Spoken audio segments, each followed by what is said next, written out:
9 to 5 mentality. It's 9 to 5 mentality.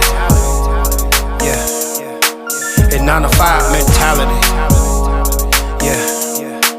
It's 9 to 5. What we gon' do?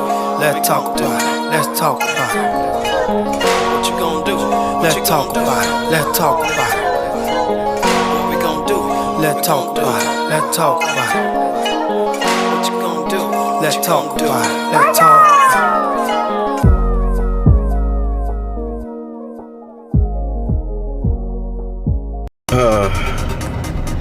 It's Pencil Pete, back at it again with another one. The topic of today is, I was, just wondering, what is the biggest fear of having a daughter?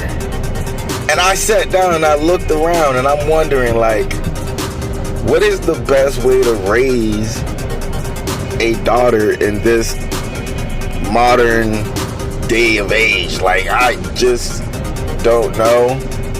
But I came up with my conclusion on how I should raise my daughter and how I think majority of the world should probably go about raising their daughter. And I think it's to relinquish them of, how do I put it, of an end goal. I just don't think a woman is built to make it to the end alone. And if they make it to the end alone, that's when they're going to be alone. They're going to be quite miserable alone, and I just came to a hard conclusion that the only way to keep my daughter's expectations high is if I continue to provide for them even after they turn 18. I don't understand why men feel like after their kids turn 18 they shouldn't provide for them. I don't know. I feel like that's the reason why daughters go out there and do what they want to do, which is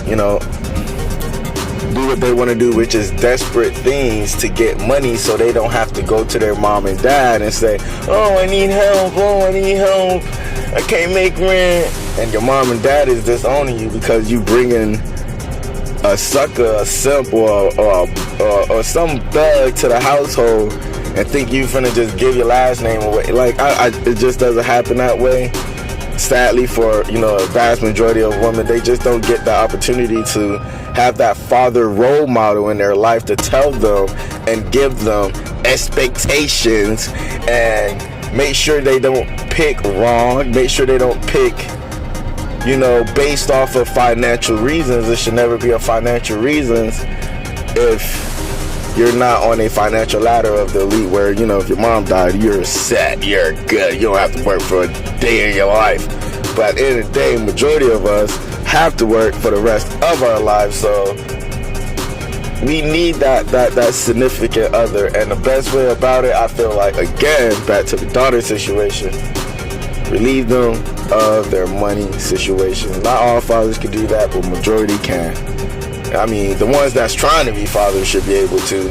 I mean, I feel like I would be able to soon, and I'll be able to do it to 2 of them, and soon 3, and soon 4, and so forth. I will not stop until a man that is better than me come and vet for their hand in wedding.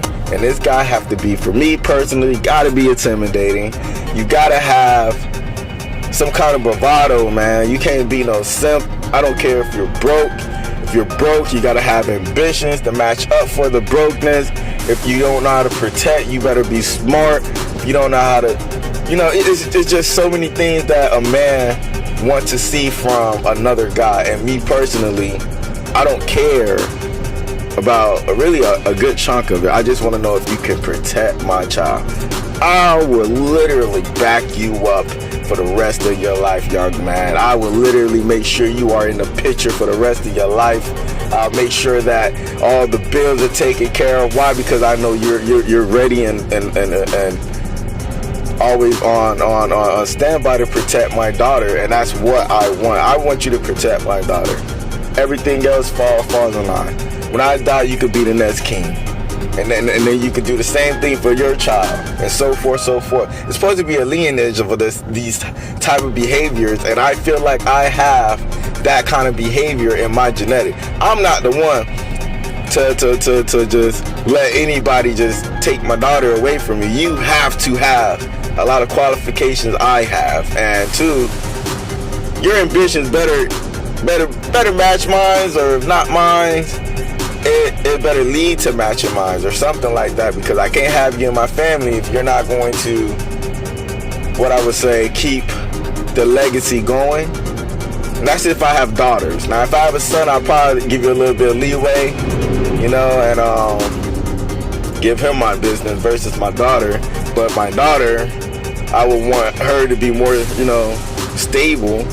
And if the guy that I choose for her is a stable individual, then that's what is going to remain. Now, what my daughter chooses afterwards, if she doesn't know how to handle herself or be in a relationship or, you know, keep a relationship, whatever it may be, it doesn't really matter in my opinion. But at the end of the day, the mom should teach your daughters how to keep a man. It's not easy.